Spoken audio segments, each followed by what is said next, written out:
Se ela tiver, a gente começa. Ah, tá bom então. Então, vocês estão me ouvindo bem? Sim. Pronto. Então, eu acho que já teve uma primeira monitoria, certo? Então, aqui a gente vai dar continuidade, começando pelo tálamo. E quando a gente começa a falar sobre o tálamo, já foram bastante capítulos do Machado para trás, certo? Então, a gente também pode relembrar alguns conceitos que já foram estudados e com certeza vocês já viram. Vamos lá. Então, quando a gente fala do tálamo, é uma introduçãozinha básica. São duas massas ovoides situadas ali no diencéfalo que vão estar unidas pela aderência intertalâmica. E quando a gente estuda tálamo, o importante, o crucial é saber sobre os seus núcleos, né, que estão agrupados em vários grupos. Grupo anterior, grupo lateral, mediano, posterior, e etc. E quando se pensa em tálamo, é necessário ter em mente que ele atua como uma estação de retransmissão. Então, os impulsos aferentes chegam nos núcleos talâmicos e são redirecionados para as áreas encefálicas específicas que vão atuar na modulação dessas informações. Entendem? Então, por isso que aqui diz que é um elo essencial entre os receptores e o córtex cerebral, exceto para a olfação, né? O único estímulo que não precisa cruzar o tálamo para chegar no córtex. Então, começando pelos núcleos do grupo anterior, quando você vai ler o Machado, ele diz que esses núcleos mantêm uma relação com o circuito de Papez. E o circuito de Papez está relacionado com memória, importante para estabelecer uma memória a longo prazo. Bem, então, o que acontece nesse sistema? Esses núcleos do grupo anterior recebem fibras dos núcleos ou corpos mamilares lá do hipotálamo, certo? E vão projetar essas fibras lá para o córtex do giro do cílio, principalmente para o córtex do giro do cílio, mas também para o córtex frontal. Então, esse circuito de Papez, como já disse, envolve áreas telecefálicas e encefálicas. Telecefálicas é o córtex entorrinal e o córtex do cílio. Diencefálicas, o hipotálamo e os núcleos anteriores do tálamo. Esse córtex entorrinal, o Machado diz que é o lobo temporal medial ou parte medial do lobo temporal. Tá bom, gente? Então, esse córtex e o hipocampo mandam impulsos aos corpos ou núcleos mamilares do hipotálamo pelo fórnice, tá bom? Como está escrito aí. E dos corpos mamilares, esses impulsos seguem aos núcleos anteriores pelo fascículo mamilotalâmico, até alcançar o córtex do cíngulo. Eu li que esses impulsos que chegam no cíngulo, posteriormente, vão alcançar o hipocampo posteriormente, para estabelecer a memória de longo prazo.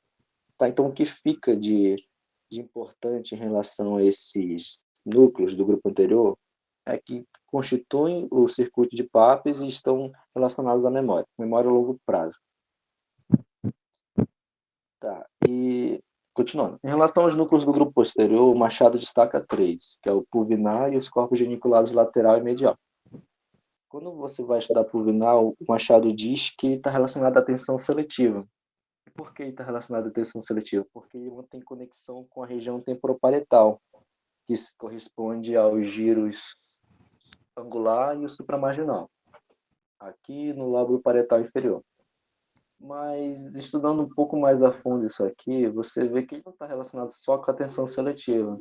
Ele também está relacionado com planejamento motor, ele está relacionado com percepção espacial. E você, analisando essa figura, consegue perceber que ele está localizado numa região entre as áreas visual secundária, a área auditiva secundária, a área sonestésica, que corresponde ao giro pós-central. Então, é uma região que vai receber informações de diferentes modalidades, é capaz de constituir uma imagem mental de um determinado objeto, por exemplo. Né? Além de estar relacionado à atenção seletiva, também apresenta outras funções. Quando vocês vão ver posteriormente, existe uma síndrome bem clássica relacionada à lesão unilateral desse local, principalmente do lado direito. A sintomatologia contralateral do lado esquerdo é síndrome da negligência, onde o paciente começa a negligenciar sensorialmente o meio extrapessoal ou o meio corporal. Eu acho que vai ser explicado posteriormente. Mas é isso. Quando você fala de pulvinar do tálamo, lembra da associação com a região temporoparietal ou lóbulo parietal inferior, que corresponde aos giros supramarginal e angular, e está envolvido na atenção seletiva. Mas lembra também das outras funções que correspondem a essa região. Em relação ao corpo geniculado medial, quando você pensa nessa estrutura, lembra que ele constitui a via auditiva, tá bom? Então, ele recebe informações ali dos núcleos cocleares, né? As fibras são encaminhadas através do leminísculo lateral e podem seguir diretamente ao corpo geniculado medial ou seguem primeiramente ao folículo inferior. Então, do núcleo coclear, vai pelo lemísculo lateral até o folículo inferior ou segue direto até o corpo geniculado medial. Aí, do corpo geniculado medial, essas informações estão encaminhadas para a área auditiva primária, né, que corresponde ao giro temporal transverso exterior. E aí são processados, modulados, identificados. Que eu tenho para destacar aqui que lesões unilaterais que, que ocorrem nessa via auditiva vão causar um pequeno déficit. Por quê? Porque os núcleos cocleares eles têm correspondência nos dois hemisférios.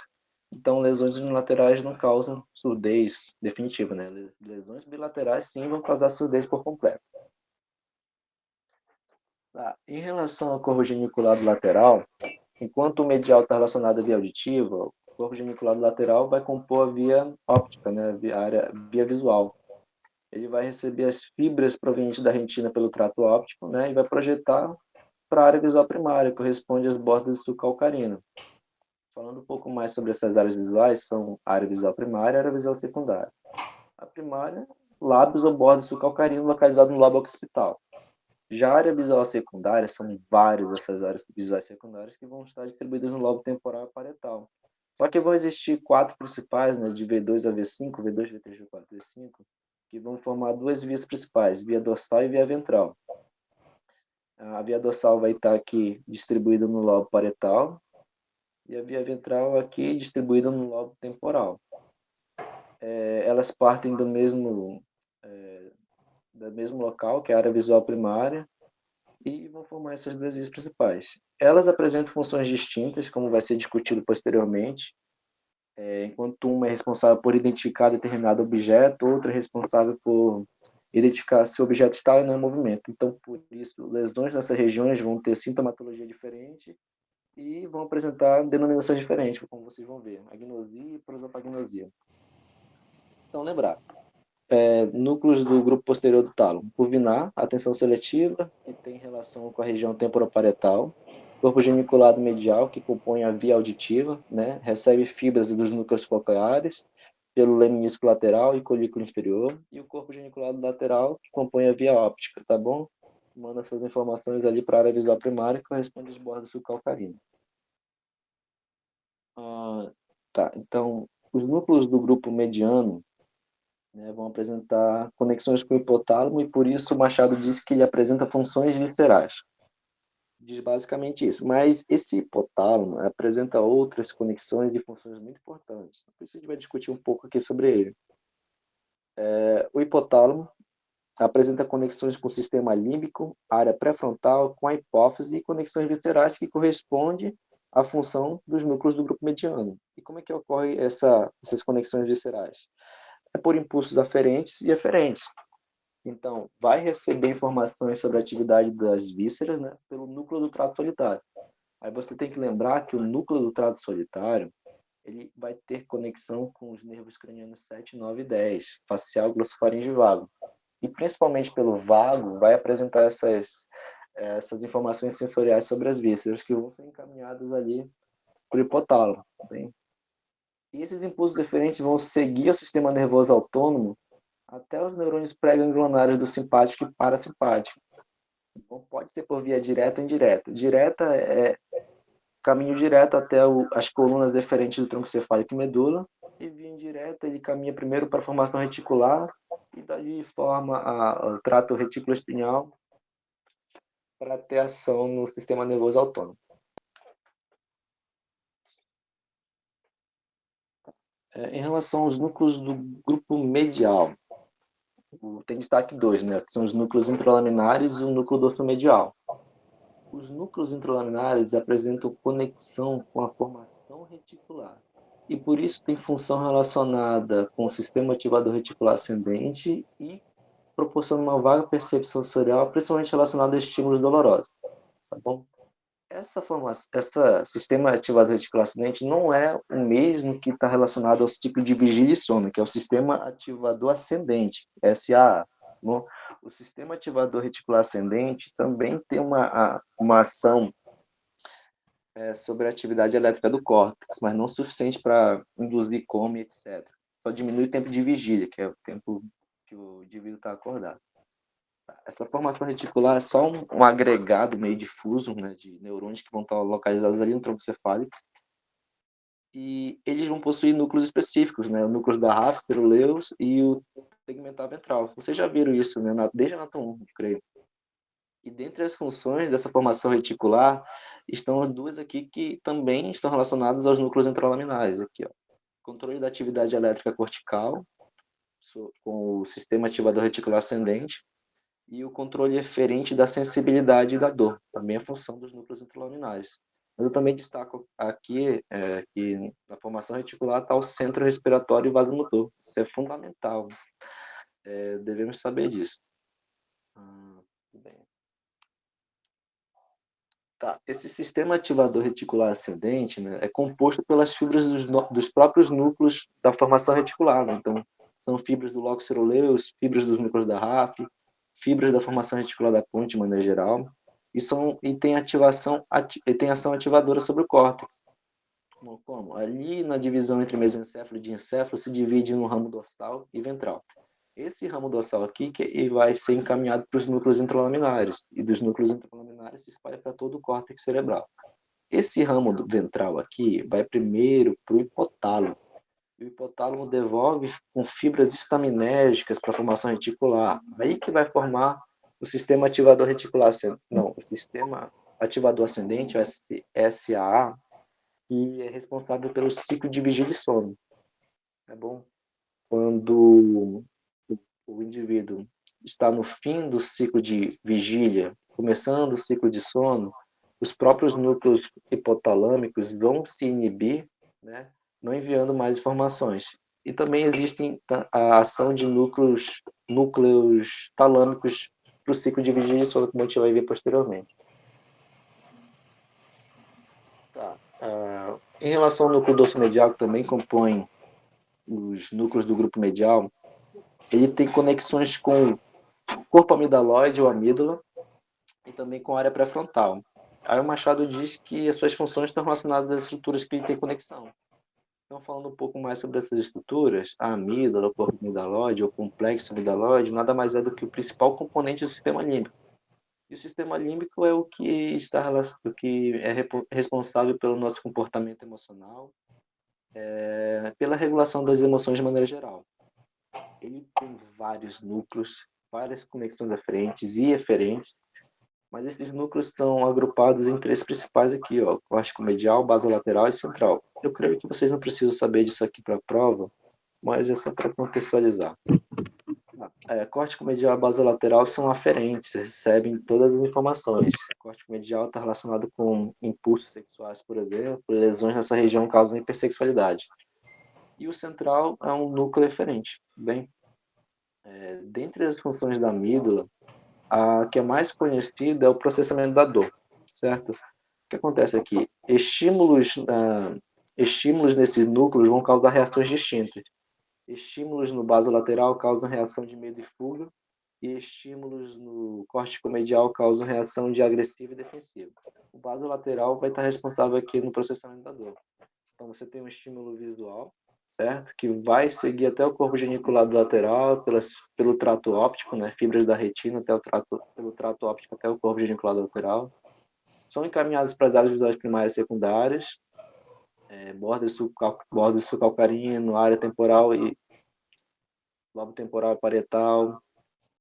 E vão seguir por duas vias: a direta, que é inconsciente, rápida e serve para o indivíduo ter uma resposta imediata à situação específica, e a indireta, onde o indivíduo vai ter a consciência de todo o contexto que está acontecendo, vai tomar a posição se deve ou não deve ter uma reação imediata. Então aqui, das áreas visuais secundárias e primárias, segue para o núcleo basolateral, que tem reação de medo e fuga, encaminha as informações para o núcleo central e dispara o sistema nervoso simpático.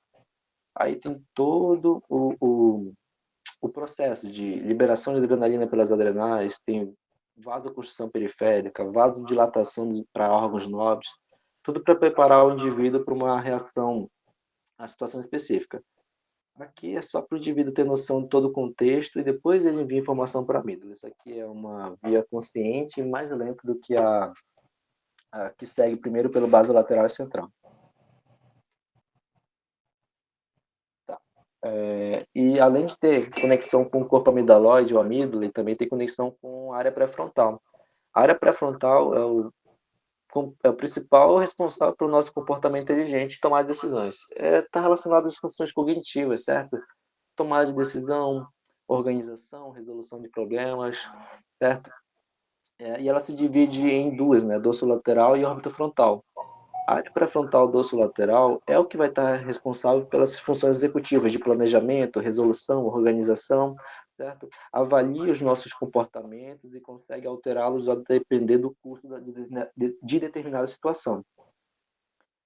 É o responsável por nossa personalidade de maneira geral. E também atua na memória operacional, né, que é uma memória de curto prazo, diferente ali do circuito de Papez, que é uma memória de longo prazo. A memória operacional serve para finalizar ações que estão em andamento, entende? E a outra divisão é a área pré-frontal e órbita frontal. Ela está mais relacionada às emoções, processamento e regulação de emoções, além de expressão de comportamentos que são socialmente indesejáveis, né? Lesões nessa região vão causar hipersexualidade e o paciente começa a apresentar comportamentos que são indesejáveis. E é essa área que apresenta conexão com o núcleo dorsomedial. Tá. Os núcleos do grupo lateral são os ditos mais importantes do tálamo, né? E eles são divididos em dorsais e ventrais, sendo que os mais importantes são os ventrais. Aqui, o núcleo ventral anterior, ele apresenta conexões com o globo pálido e com as áreas motoras do córtex. E, a partir dessas associações, a gente consegue ter noção de que ele está relacionado ao planejamento e execução da motricidade. E como isso acontece? O globo pálido, por exemplo, que está na base telecefálica, ele vai constituir o circuito motor, certo? Eu acho que isso aqui vai ser explicado posteriormente pela Isabelle. Então, eu vou dar uma dica aqui para a interpretação disso, porque pode parecer um pouco confuso, e isso é cobrado em prova. Quando você conseguir interpretar esse circuito motor, tanto a via direta e indireta, quanto a atuação da substância negra, é mais fácil analisando quais são os neurotransmissores relacionados a cada estrutura. Então, quando você pensa em córtex, núcleo subtalâmico e talo, você tem que lembrar que essas estruturas possuem fibras glutamatérgicas. Essas fibras glutamatérgicas são excitatórias, então o córtex excita o putame, o núcleo subtalâmico vai excitar o pálido medial, o tálamo vai estimular o córtex, entendeu? Já o globo pálido medial, lateral e o putame vão apresentar fibras GABAérgicas. Essas fibras são inibitórias. Então, o que acontece aqui? Pálido lateral inibe núcleo subtalâmico, pálido medial inibe tálamo. E a substância negra vai ter fibras dopaminérgicas, que podem ser excitatórias ou inibitórias a depender do receptor que elas vão se ligar no putame, né? D1 excitatório e D2 inibitório. A Isabelle vai explicar mais detalhes posteriormente, mas essa é a dica que eu dou para vocês não se confundir. É só lembrar do neurotransmissor relacionado a cada estrutura, se ele é glutamatérgico ou se ele é GABAérgico. Aí as áreas motoras do córtex, que também estabelecem relação com os núcleos do grupo lateral, são divididos aqui em área motora primária e secundária. Quando você pensa na área motora primária, que corresponde ao giro pré-central, é de onde surgem as fibras do trato córtico-espinhal responsáveis pela motricidade voluntária. Tá? Já as áreas motoras secundárias correspondem à área pré-motora e motora suplementar, onde ocorre o planejamento motor. De M2, as informações são enviadas a M1 para que haja a ação. Como é que acontece esse planejamento motor? Além das áreas motoras secundárias, o planejamento fica a cargo também do cerebelo, que é ativado antes de M1. Então, esse planejamento motor vai envolver a escolha dos grupos musculares a serem contraídos e avaliação das variáveis. Quais são essas variáveis? Trajetória do movimento, velocidade do movimento, a distância do corpo ao objeto a ser alcançado. E essas informações processadas aqui nas áreas motoras secundárias, a área pré-motor e motora suplementar, são enviadas à área motora primária. Bem? Mas o que acontece? A iniciativa de fazer o planejamento é função da área pré-frontal. Lembra que eu disse que a área pré-frontal é a principal responsável pelo nosso comportamento inteligente e tomada de decisão. Então, ela vai realizar, no primeiro momento, esse planejamento. E depois de avaliar todo o contexto, ela permite que as áreas motoras secundárias avaliem as outras variáveis. Tudo bem. Então, continuando, o núcleo ventral lateral estabelece conexões com o cerebelo. Aqui eu não consigo dizer se essas fibras são oriundas do espinocerebelo ou do cérebro-cerebelo. De qualquer maneira, ele vai formar o circuito cerebelo-tálamo-cortical, certo? Ele recebe as fibras do cerebelo e vai encaminhar essas fibras para o córtex motor. E também tem conexões com o globo pálido medial, então ele compõe o circuito motor. Não apenas o núcleo ventral anterior, mas também o núcleo ventral lateral compõe o circuito motor. O núcleo ventral póstero-medial mantém conexões com o leminísco trigeminal. O que acontece? Leminísco trigeminal e trato solitário. Aqui você precisa lembrar que o leminísco trigeminal vai estabelecer comunicação dos seus núcleos sensitivos do trigêmeo com o tálamo. E são núcleos que vão ser responsáveis por sensações táteis, dolorosas, térmicas da face. O trato solitário, como foi dito anteriormente, ele tem principalmente funções viscerais. Mas, além disso, ele tem conexão com o nervo facial e glossofaríngeo, 7 e 9, que possuem fibras gustativas. Então, as fibras do leminísfero trigeminal vão para a área tonestésica, as fibras do trato solitário vão para a parte anterior da ínsula. Tá, o núcleo ventral postlateral vai receber fibras do leminísco medial, do leminísco espinal. Aqui você precisa lembrar que o leminísco medial é formado pelas fibras arqueadas internas, né, que são oriundas ali do núcleo grácico cuneiforme, do funículo posterior da medula, que vão formar um sistema de vias ascendentes, e tem aquelas 4 funções que a gente já está careca de saber, né, que é sensibilidade vibratória, propriocepção consciente, terognosia e tato epicrítico. Também tem conexões com o leminísco espinal, que é formado pelo estrato espinotalâmico anterior lateral. Aí você lembra, anterior, tato protopático, sensibilidade vibratória. O lateral, principal via relacionada à temperatura e sensações de dor. E essas fibras são encaminhadas à área sonestésica. E o núcleo reticular, ele possui uma particularidade de não ter conexões com o córtex cerebral. Na verdade, vai estabelecer conexão com todos os núcleos talâmicos, né, modulando a atividade dele. Além disso, ele apresenta fibras que são GABAérgicas, né? Difere dos outros núcleos que possuem fibras glutamatérgicas. Lembra, GABAérgica inibitório, glutamatérgica excitatório. E junto com o hipotálamo, ele é responsável aqui pelo ciclo de vigília e sono. Quando o indivíduo está prestes a acabar o ciclo de vigília e iniciar o ciclo de sono, ele cancela as informações, os impulsos aferentes aos núcleos talâmicos, não acontece retransmissão ao córtex, e por isso o indivíduo consegue entrar no ciclo de sono. Então, é isso. Quem é agora, Isabelle?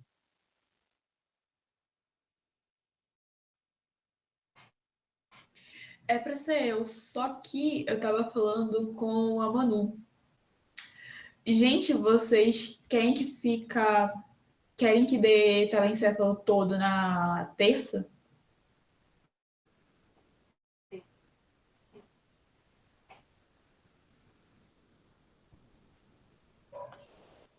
Eu posso fazer que nem. Eu posso também dar a parte. Eu ia falar só de núcleo da base e substância branca. Eu posso dar agora e dar depois.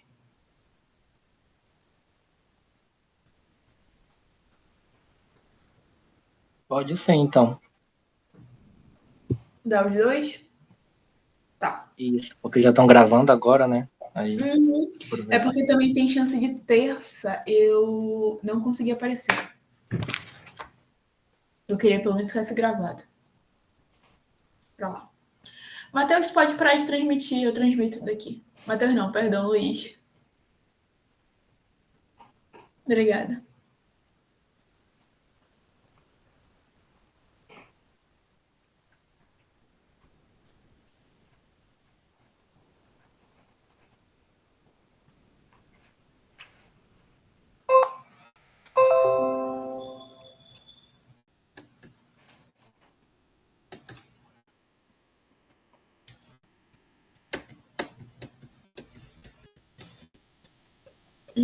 Vocês estão conseguindo me ouvir ainda? Meu microfone está falhando um pouco hoje. Sim. Seguinte, gente, eu vou falar sobre núcleo da base agora. Começar da telencéfalo. Eu vou falar de núcleo da base, substância branca, a Manu vai ficar com córtex cerebral. Seguinte, o que é o núcleo da base? É um aglomerado, um conjunto de corpos celulares situados no sistema nervoso central, por isso que é núcleo, mais especificamente vai estar situado na base do telencéfalo, tá bom? E eles vão desempenhar várias funções, mas tipo, a principal, a mais conhecida, que todo mundo lembra quando falam dele, é de regulação da motricidade voluntária, beleza?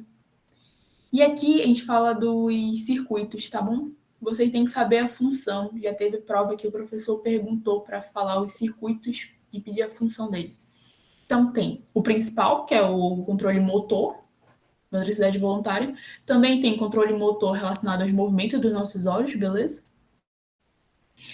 Tem depois, essas duas são as partes motoras, e as outras é de controle do comportamento e controle das emoções. Controle do comportamento tem a ver com a conexão que esse núcleo da base vão fazer com a área pré-frontal, como o Luiz falou, está relacionada a essa parte de cognição, principalmente de controle do comportamento, e ela tem duas partes, né? Então vai ter a dorsolateral, vai ter a mesma função daquelas partes que o Luiz falou, planejamento comportamental estratégico, e a área pré-frontal ventromedial está relacionada à supressão de comportamentos indesejáveis e a manter minha atenção. Enquanto o sistema límbico está relacionado ao processamento, regulação das minhas emoções. E quando vocês forem ler o núcleo da base, vocês vão ver que vai aparecer essa palavra aqui enorme, de circuito córtico estriado tálamo cortical. Por quê? Basicamente, meus núcleos da base, esses circuitos todos aqui, eles vão começar no córtex, que vai emitir uma eferência para o meu corpo estriado, vocês já vão ver o que é um corpo estriado, mas é uma parte do núcleo da base, que vão emitir depois outras fibras que vão para o meu tálamo, que vão voltar depois para o meu córtex, tá bom? O circuito dele sempre vai iniciar e vai terminar no meu córtex cerebral. E tem essas três principais funções, principalmente de regulação do controle motor. Pronto. Tá. Núcleo da base, vocês vão ver que é um monte de nomezinho aqui. São todos esses daqui. Os principais são esses três: núcleo caudado, putame e globo pálido, que é dividido em parte medial e lateral. Esse medial também pode ser chamado de globo pálido interno e lateral globo pálido externo, tá bom? Esses três, eles vão formar o que a gente chama de corpo estriado, tá bom?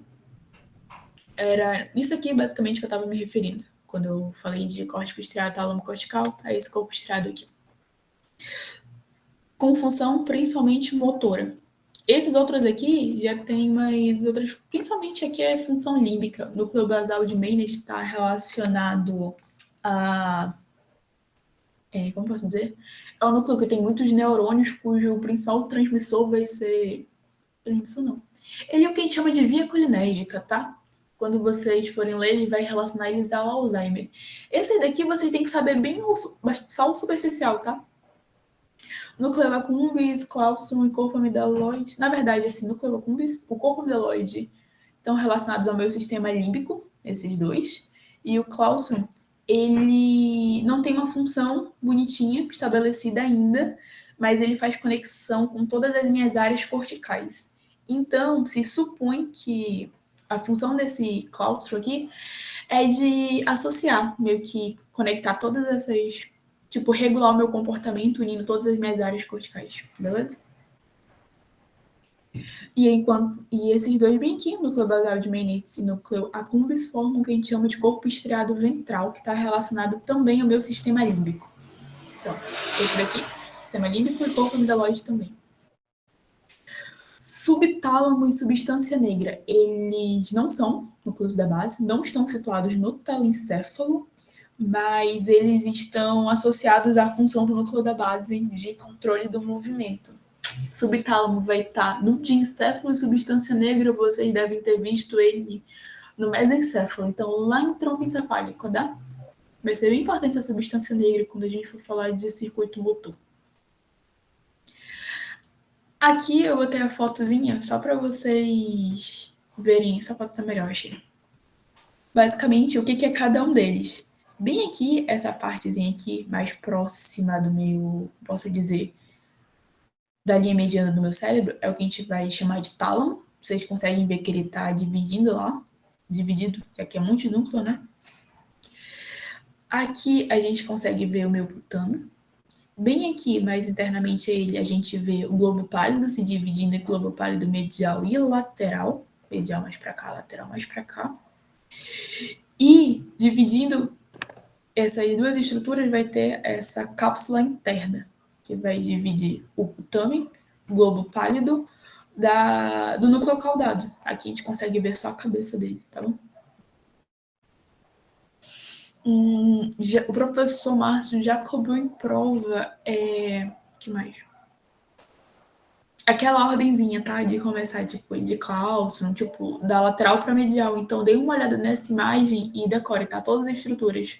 A partir da onde? A partir dessa cápsula extrema, tá? Então, cápsula extrema, cláustro, aí vai ter cápsula externa, putame, globo pálido, lateral e medial, cápsula interna e tálamo. Decorem essa ordem, tá? Já cobrou em questão de VOF, se eu não estou enganada.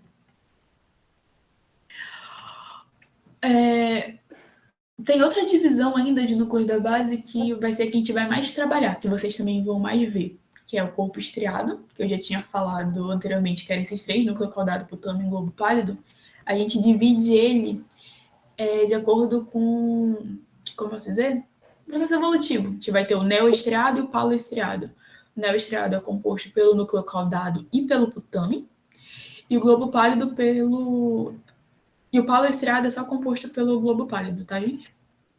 Então, aqui, esses dois aqui, cabeça do núcleo caudado e o putame, estão formando o neoestriado. Vocês também vão ouvir falar dele como estriato. E só o globo pálido compõe o paleoestriado ou pálido, beleza? Tem uma outra divisão de núcleos da base, mas essa é uma divisão mais anatômica. Aqui é porque a funcionalidade dele é diferente, tá? Tipo, ele tem uma funcionalidade muito parecida. Tanto que é córtico estriado tálamo cortical, se referindo especificamente a núcleo caudado e putame. Acho que eu falei errado uma hora aí, perdão, gente. Então tá, núcleo lentiforme, divisão anatômica, porque esses dois aqui eles estão muito próximozinhos. Aí dizem que parece uma lente, não sei como seria essa lente, mas é por isso que é chamado de lentiforme. Putame, globo pálido medial e lateral. Essa imagem aqui é só para explicar por que a gente fala cabeça do núcleo caudado quando a gente se refere a ele. Essa partezinha aqui, porque vai ter cabeça, corpo e cauda. Ele é nesse formatozinho aqui, meio que acompanha o formato do ventrículo lateral. Que mais? Vocês conseguem ver ainda um pouquinho na cauda dele, pelo menos aqui. Tá vendo essa parte que não tá circulada depois do putame? Aqui seria já a cauda do núcleo caudado. Gente, eu tô indo muito rápido, é porque essa parte aí é bem pra vocês conhecerem mesmo. Tá tranquilo? Alô? Alguém? Só digam que está. Tá bom, obrigada. Tá, essa partezinha aqui é a parte que precisa de um pouquinho mais de atenção, mas ela é bem tranquila. O núcleo da base é bem rapidinho de se ver.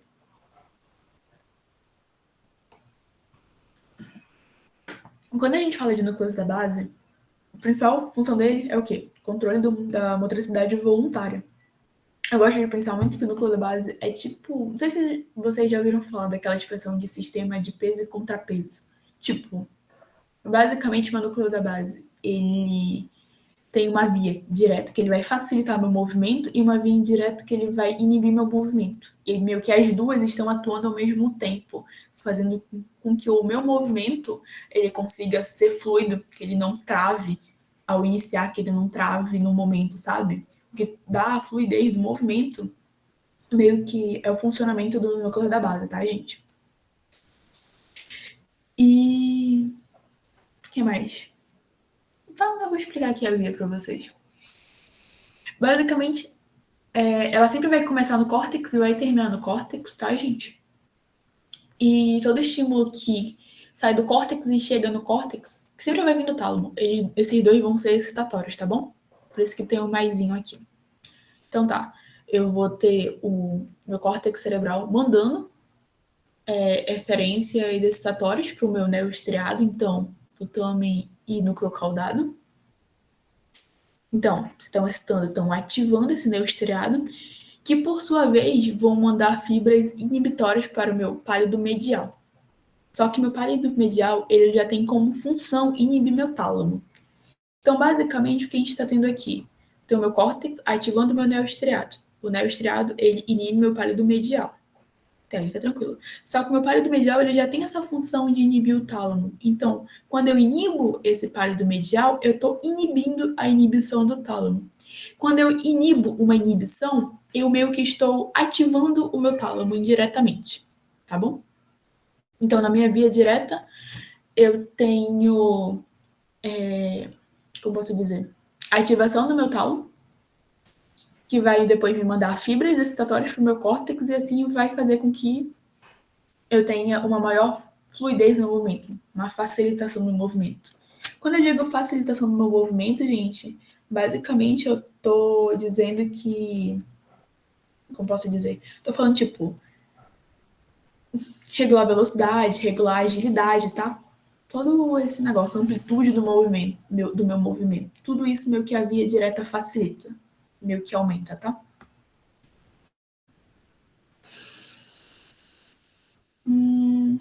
Tá, uma forma de lembrar, que eu lembro que eu decorei assim, foi que tudo que vem pro meu córtex, sai do meu córtex é excitatório, e tudo que está relacionado a meus núcleos da base, eles são... Os que são núcleos da base, eles são inibitórios, tá? Principal fibras que saem deles são fibras GABAérgicas, que como o Luiz falou, elas são inibitórias, tá bom? Tanto que tu consegue ver que o neoestriado tá mandando uma fibra inibitória, o pálido medial, que é globo pálido, né? Tá mandando também uma fibra inibitória pro meu tálamo, beleza? Tá, depois eu falo sobre isso negra agora, depois eu vou falar depois, tá, gente? Quando eu tenho o meu circuito motor na minha via indireta, a minha via indireta, ela é contra o meu movimento, tá bom? Ela tá meio que tentando fazer com que o meu movimento freie, beleza? Então tá, eu tenho o meu córtex ativando o meu neoestriado, e esse meu neoestriado, ele vai mandar uma fibra inibitória ao núcleo da base, mandando fibra inibitória para o meu pálido lateral, agora, não é mais pálido medial.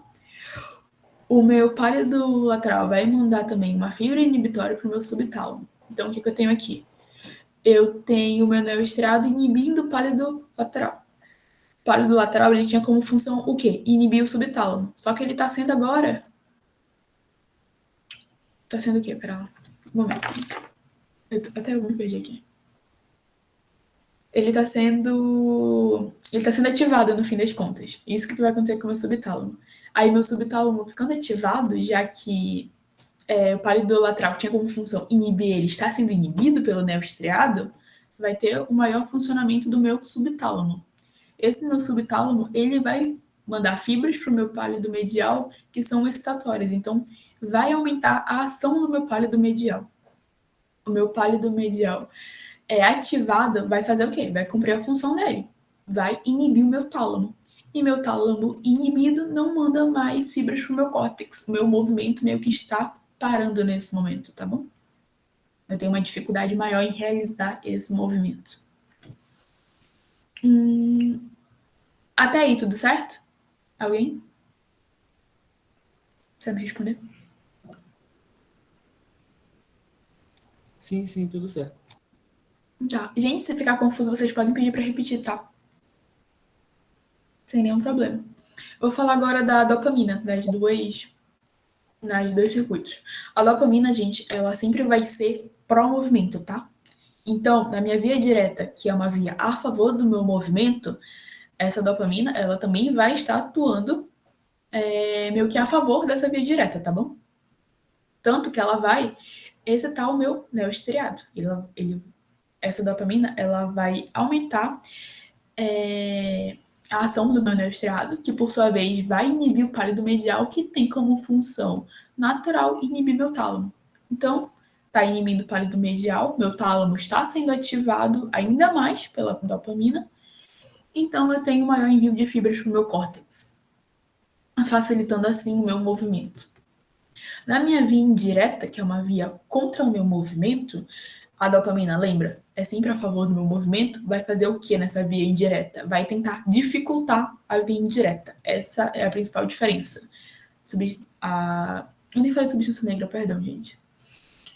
A dopamina, ela vai ser encontrada em grande quantidade nessa substância negra, que lembra, não é um núcleo da base. Ela vai estar aonde? No mesencéfalo, ela é do tronco encefálico, mas ela está funcionalmente relacionada ao meu... Eu falei mesencéfalo, né? Pra lá. Não, falei certinho, mesencéfalo, tronco encefálico. Vai estar... Não é o núcleo da base, mas ela está relacionada funcionalmente, por conta disso, da sua influência no circuito motor.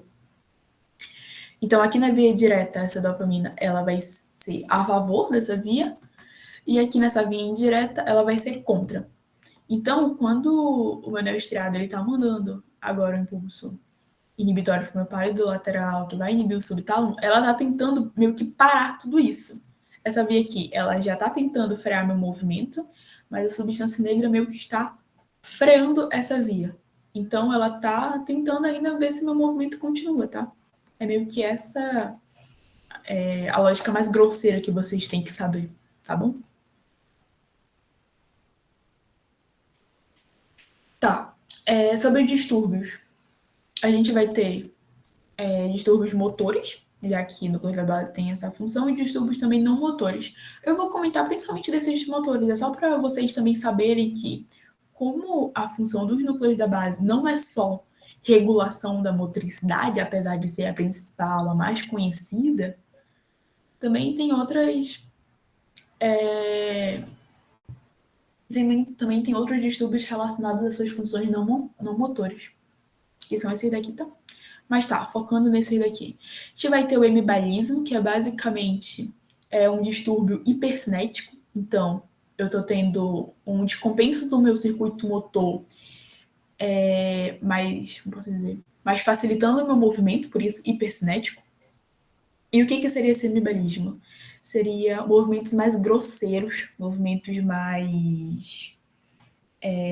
posso dizer, de grande amplitude, de grande velocidade, realizados na minha parte contralateral ao meu corpo.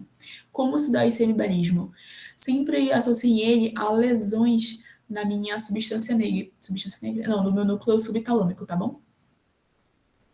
Lesões de núcleo subtalâmico me dá hemibalismo.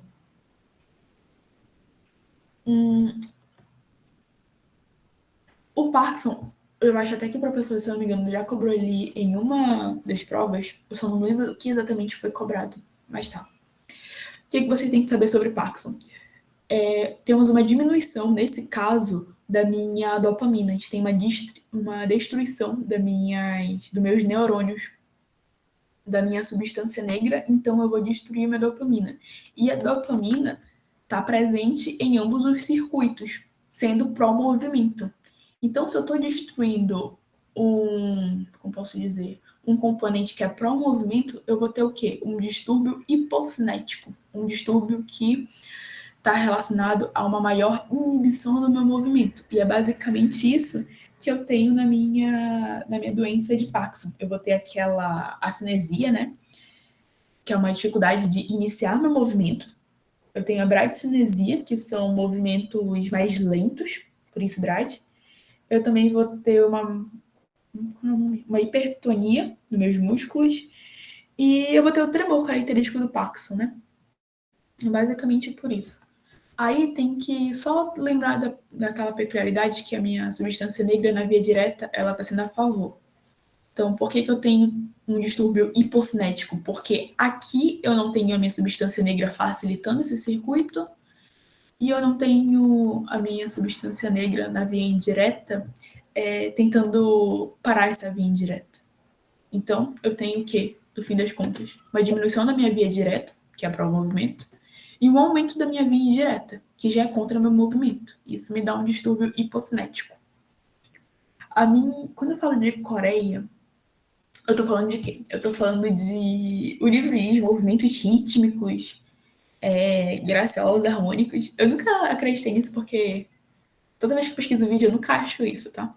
Mas é isso que o livro fala. Tanto que ele diz que o nome Coreia vem justamente de... Como é que é? Acho que é do grego, que significa dança. Nunca me pareceu, mas é isso que o livro fala. Movimentos harmônicos, graciosos, são principalmente nas minhas extremidades, tá? Do corpo. Hemibalismo é mais na minha musculatura apendicular proximal, enquanto a coreia é principalmente na minha extremidade, principalmente nas minhas mãos, tá? E basicamente a gente tem duas Coreias. A gente tem a Coreia de Sydney, que é uma doença... As duas são... Acho que neurodegenerativa... Não, a Coreia de Sydney ela é autoimune, a Coreia de Huntington ela é neurodegenerativa. Tem mais alguma coisa para falar sobre isso? Deixa eu me lembrar. Não. A Coreia também é um movimento hipercinético, só que movimentos graciosos, né, principalmente nas extremidades dos meus corpos. Acho que é isso. Substância negra, gente, eu coloquei aqui só por desencargo de consciência, mas é bem tranquilinho. Eu vou falar pouquíssima coisa, tá? Basicamente, na minha substância negra, eu vou ter o quê? Eu vou ter fibras de associação e fibras de projeção.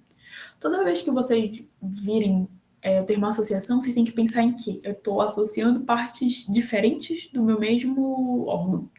E projeção, estou associando dois órgãos diferentes. Basicamente é isso. Então, na minha associação, eu ligo áreas diferentes do meu cérebro, e na minha projeção, eu ligo o meu cérebro a outras partes.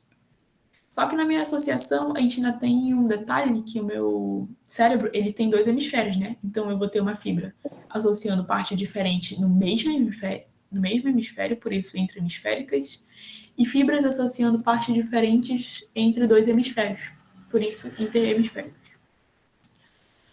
Tem um monte de nome. O que eu digo para vocês? Decorem...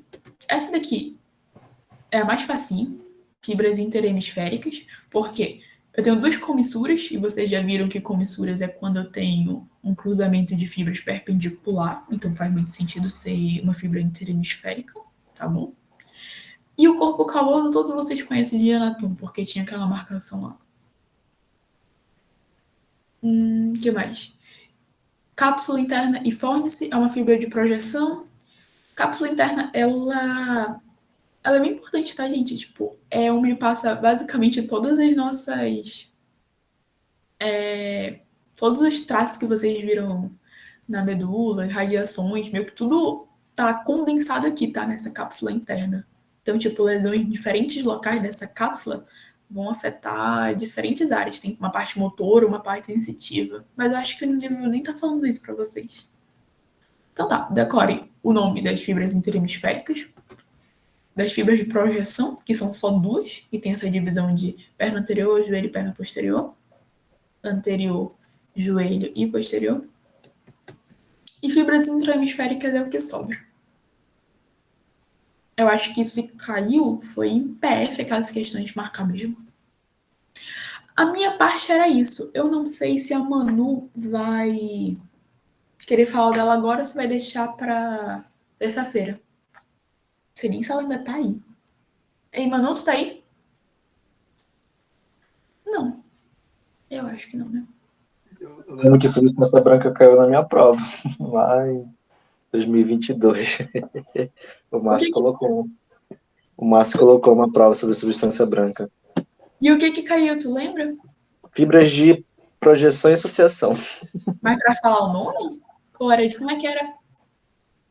Não lembro, Mas caiu, né? mas caiu. Então é bom o pessoal saber, assim, fibra de associação e projeção. Pelo menos só para desencargo de consciência tá aí para eles verem. Então, gente, foi isso a monitoria. A Manu vai dar a parte dela na terça e talvez eu consiga aparecer para falar de novo no Correio da Base. Tchau, gente. Boa noite. Obrigado, Tchau, gente. tchau.